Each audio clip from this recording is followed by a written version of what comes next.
shouldn't hurt. My name is Hillary Platt. I'm a domestic abuse coordinator for Project Sarah at Jewish Family and Children's Service. I also advocate for domestic violence victims in local police stations.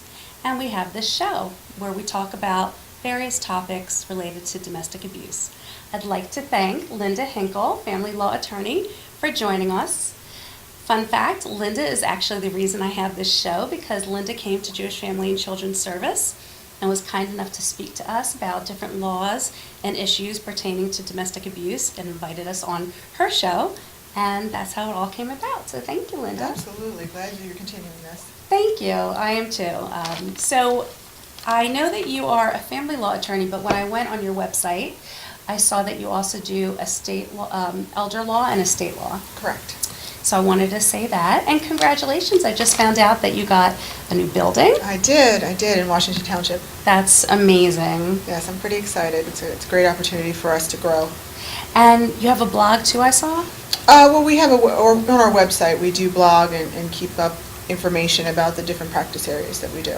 That's great.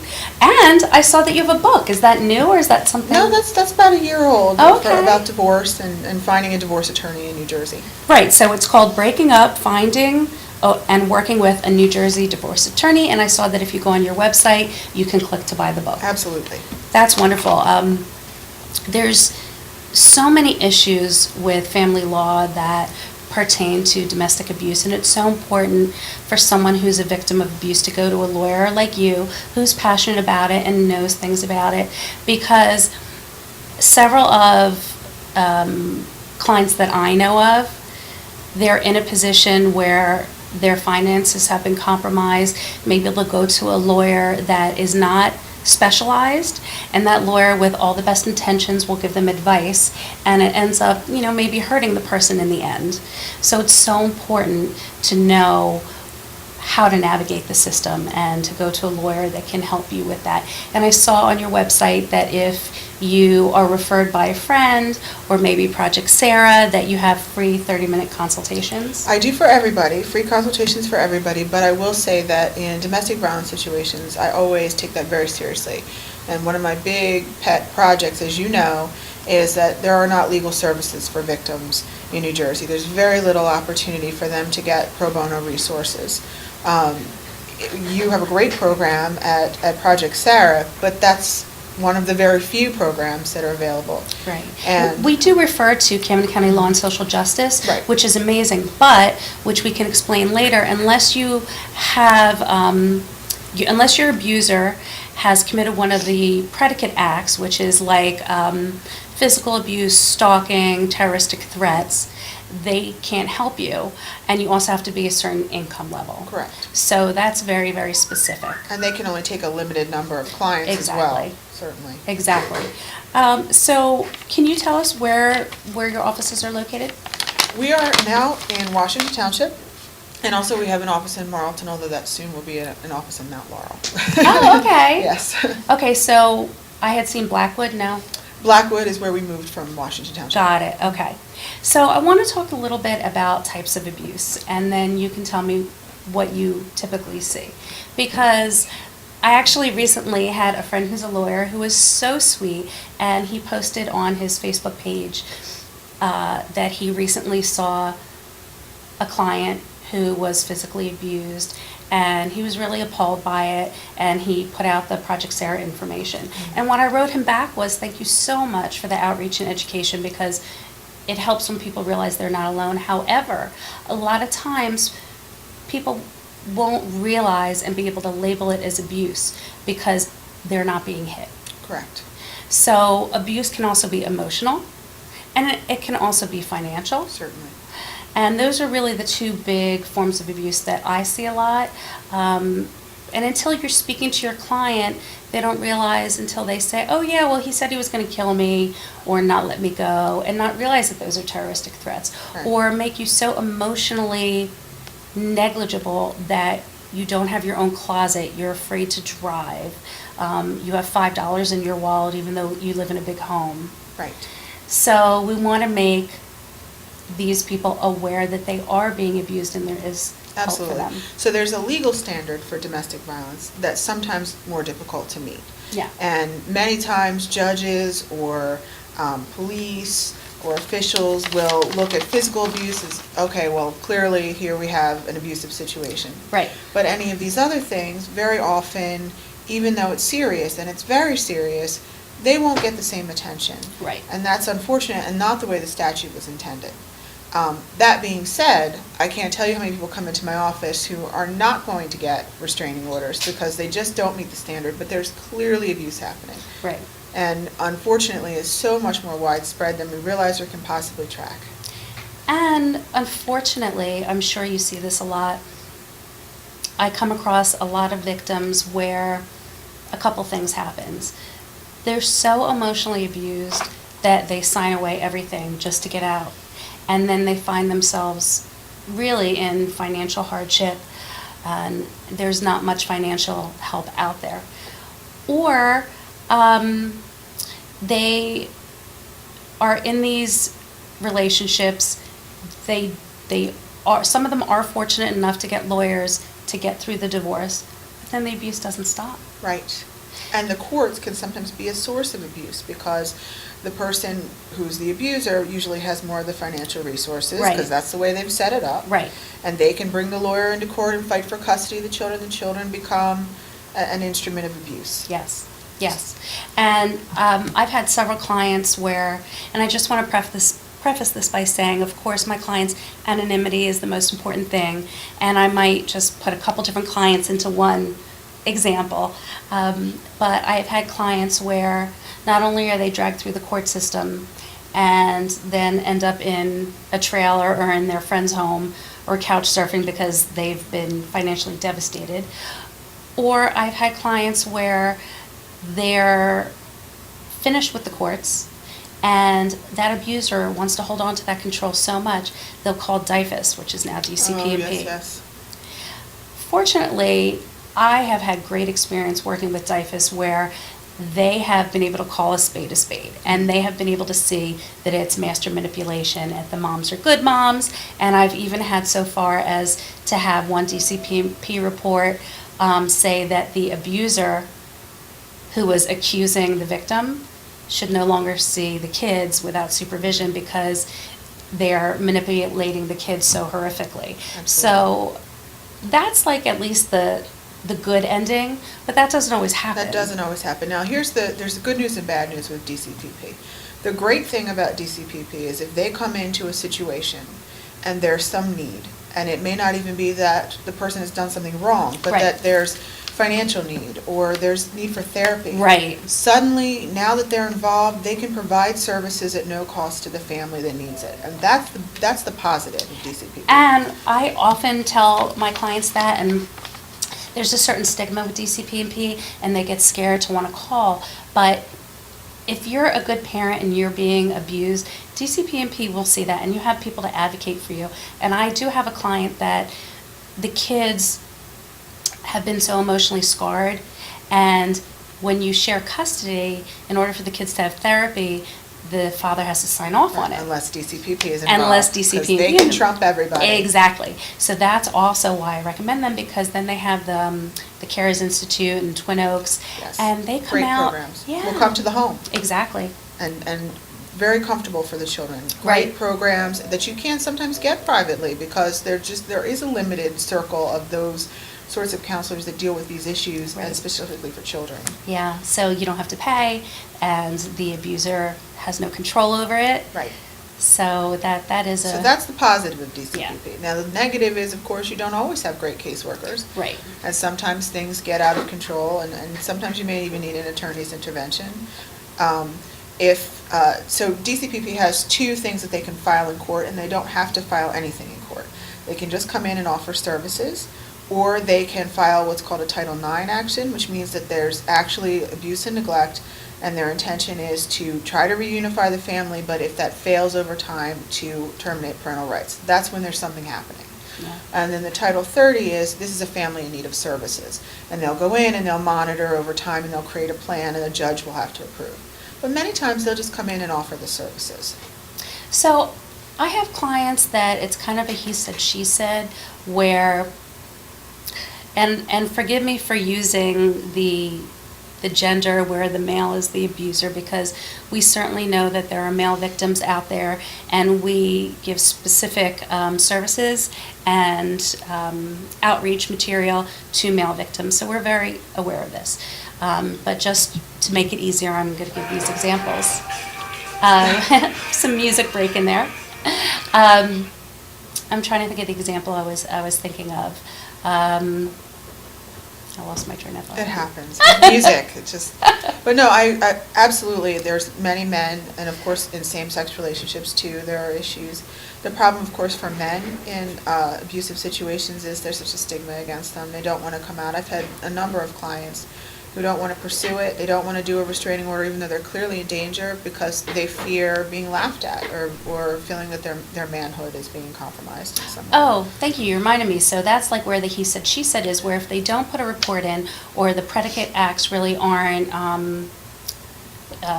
acted upon.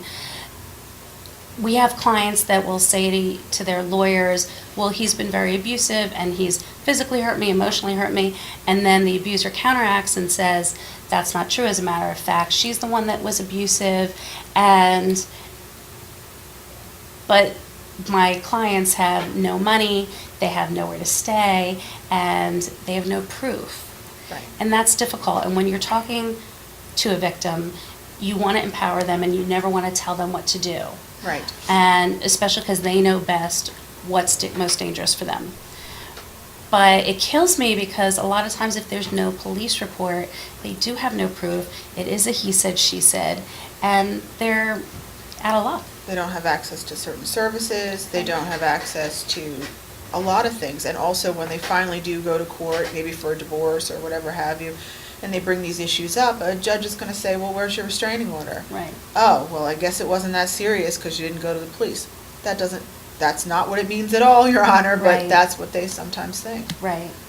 What do you think about the training with judges? I mean, I think in Camden County, the judges are amazing and they're very passionate with domestic abuse. I'm not really that familiar with the other counties. So there's a movement of sorts that I don't know if it's going to get off the ground or not in New Jersey to create a domestic violence court in each county. Right, I've heard And that. I think that has both up and down potential, because if you have a great judge doing that, that's well-trained and understands the mindset of domestic violence, I think that could be a wonderful opportunity to create great outcomes for victims. On the other hand, if you put that one judge in who is completely unsympathetic and challenging or doesn't understand the situation, you could have some really very bad outcomes per county. So there's really has to be some oversight, I think, in that program.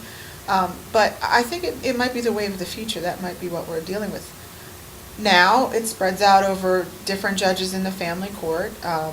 Whoever is available, or certain days they give domestic violence cases to this judge or that judge. I do know, though, that domestic violence is the only mandated training Yes. for judges, and I think they have it twice a year. Yes, and police as well. Right. The problem, of course, is, I'm a lawyer, we're required to have training. Who's paying attention?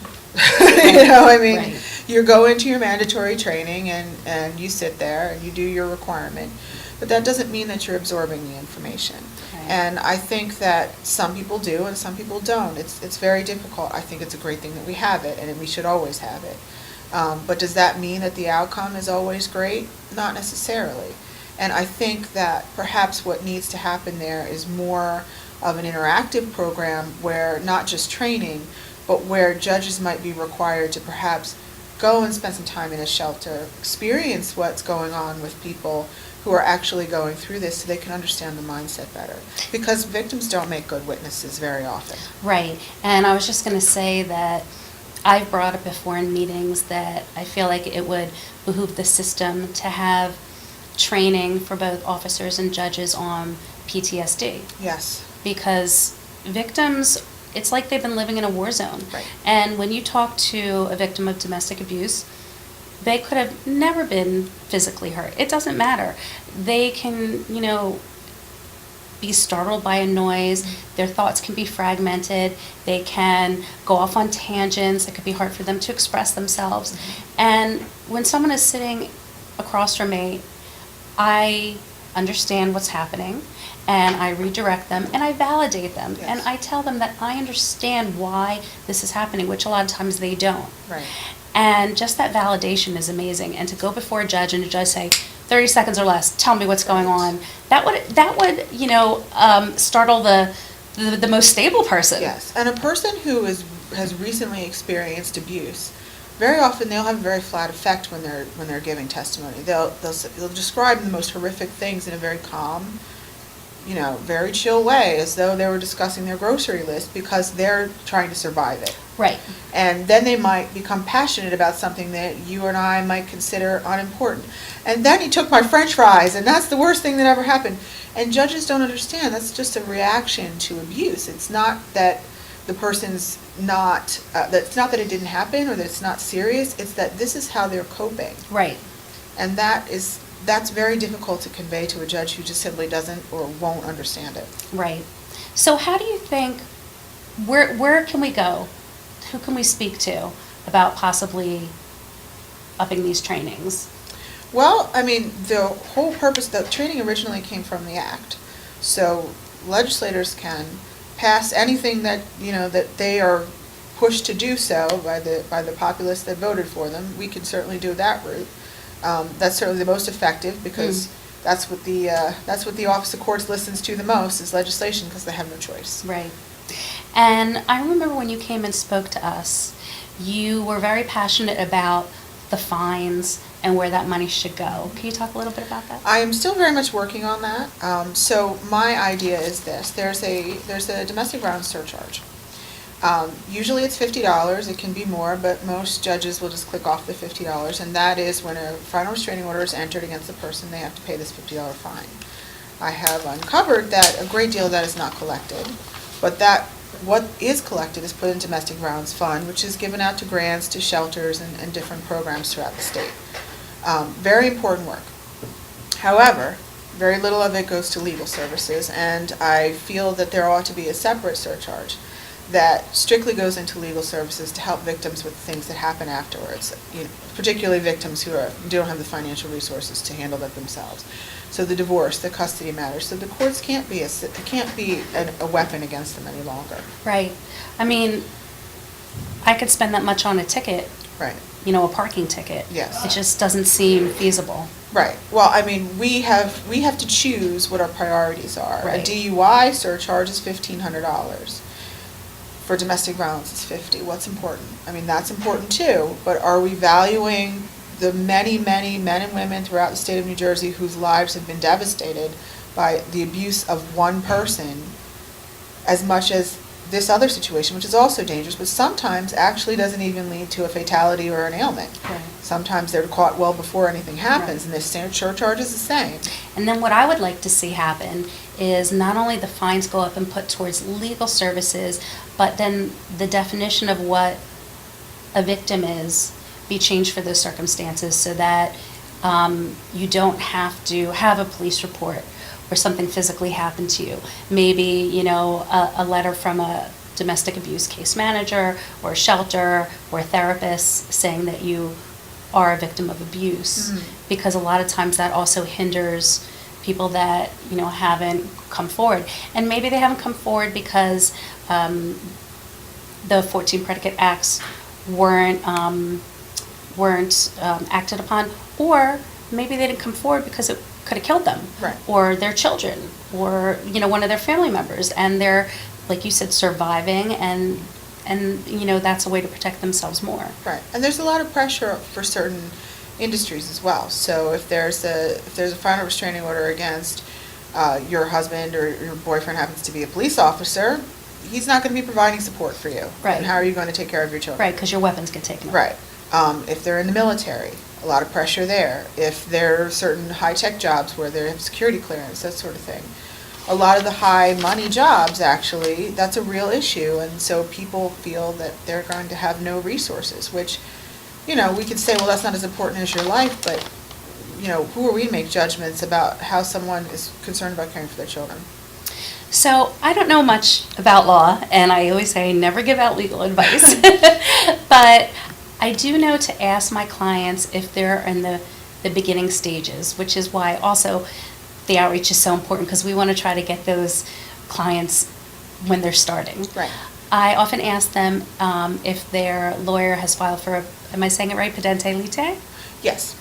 So can you explain a little bit about that for people that might be thinking about going forward with a divorce and they're financially abused and they don't have any means? Absolutely. So if you file for divorce, you can file a motion, and many times I'll do it at the same time. I'll serve the motion at the same time as the divorce complaint for pendente lite relief. And what that means is you're requesting spousal support possibly if that's appropriate, child support certainly if there are children. You might be asking for counsel fees or other kinds of relief to protect you in the interim, and that order stays in effect until the divorce is finalized or until you agree to something else. Now, the bad news is it takes a good 30 to 45 days to be heard on that.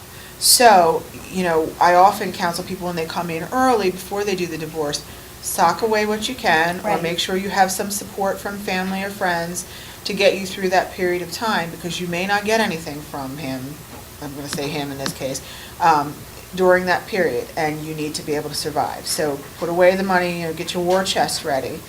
Now, if that goes through and the abuser decides not to pay, that's civil, not criminal, correct?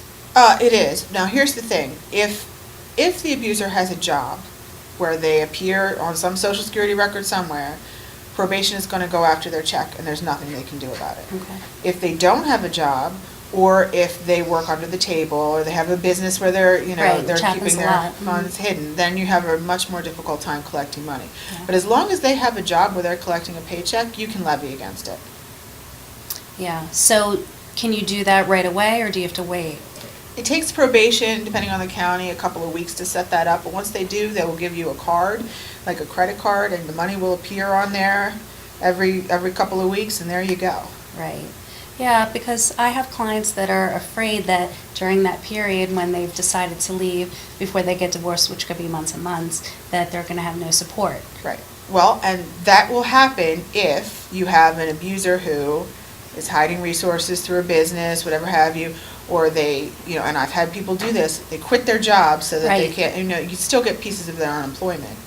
But, again, you have a situation where they can hide resources. What about health insurance? What are your rights for keeping your health insurance if you're leaving your husband and your children? If you haven't filed for divorce yet, technically, he or she can drop you from their health insurance because it's a marital decision while there's no divorce pending. If you file for divorce, then you can file to require them to maintain you on the health insurance you were on, and they can't just drop you because that's not until the divorce is final. Once the divorce is final, nobody has a choice anymore because insurance companies are wise to it, and they will drop you whether everybody wants it or not. So if you're separated, they can drop you? If you're separated but you haven't filed for divorce, theoretically, they can drop you. Can you go to court and fight it? Yes. Will you win? Maybe. It depends on how long you wait and how much they know like a divorce is pending, that sort of thing. I do recommend if you're filing a restraining order and you have concerns that this is one thing that's going to happen, that you raise that issue during the restraining order hearing, because the judge will make certain orders. So if there's a final restraining order that's issued, they will they'll do temporary spousal support. Right. They'll give you possession of the home. They'll give you temporary The child car. support. And if you're concerned they're going to drop you from the health insurance, ask the judge to put that on the order. Right. Yeah, that's important. The only thing, I feel like for most abusers, if they're professional or if their job is on the line, they're going to adhere to that order. But there's so many that don't. And there's two parts of the order. There's criminal and civil, and that part is civil. Mm-hmm. And unfortunately, then the victim has to go back to court, and Right. It's hard when the abuser doesn't listen to those orders. Absolutely. But the thing about the civil is if they're professional or if they have anything to lose, Right. then you can go after their resources. So, okay, you're going to do that. Guess what? Now you have to provide more of the 401k than you were going to, or you have to front some counsel fees because look what you just did. Right. And your lawyer can file a judgment against them for counsel fees, that sort of thing, if a judge gives an order and they don't want to pay it. I recently had a couple clients with healthcare issues, and there are lots of good resources out there. We have a resource from Center for Family Services that they have a grant right now, so they will meet with somebody one-on-one and talk to them about their affordable healthcare options. It's very easy to go online to healthcare.org, and we'll help people fill out that information, because nobody should go without healthcare. Absolutely, absolutely. And if you have children, there still is New Jersey Family Care as well. Right. So We've if gone your there income too. is low, that's an option, and that, and sometimes even mothers can be placed on the program with the children depending on the level of income. Oh, yeah. I mean, I've had people sit before me that their income is zero. Right. Right. And they'll say to you, well, who's paying for your apartment? And they give you options, friends, family, so they know that Right. kind of thing is going on. Absolutely. Yeah. So what do you tell your clients that come before you how to prepare and what they need to basically have in their wheelhouse ready? Every situation is different, but have some sort of therapy program available to you, something, whether free or paid, depending on your situation. Make sure you have your team of support, family, friends, people that love you. Put money away if it's possible, to protect yourself and for your counsel fees, and for also just providing for yourself and your children. And above all, have yourself everything that you need ready to go if you need to get out of the situation quickly and you need to go into a shelter because you're in danger. Make sure you have a bag packed and ready to go to protect yourself. Right, right. And unfortunately, you talked about the support system. Oftentimes, victims are moved to a different state and they don't have a support system, but you can create your own support system. You can call hotlines. You can go to Project Sarah. Project Sarah. You can call the local shelters. You can call 211 in New Jersey, and you can tell them what your issue is and your area code, and they will give you a hotline number or a resource. So you are not alone. There are people out there. There are wonderful lawyers offering their services and are aware of what's going on. Absolutely. Well, I want to thank you so much, and on behalf of Jewish Family and Children's Service, I want to give you a set of playing cards from our special needs young adults. Wonderful. And they wrote beautiful artwork, so the cards have their artwork wonderful. on it. Thank you so much. You're Thank you for having me. welcome. Absolutely. I always learn so much from you. Thank you. And I hope you'll be back. And do you want to give any information how people can reach you? You can find us on the web at lyndahinkle.com. We're also on Facebook, Law Offices of Lynda Hinkle. And if you have any questions, you can call Project Sarah at Jewish Family and Children's Service at 856-424-1333. And remember, love shouldn't hurt.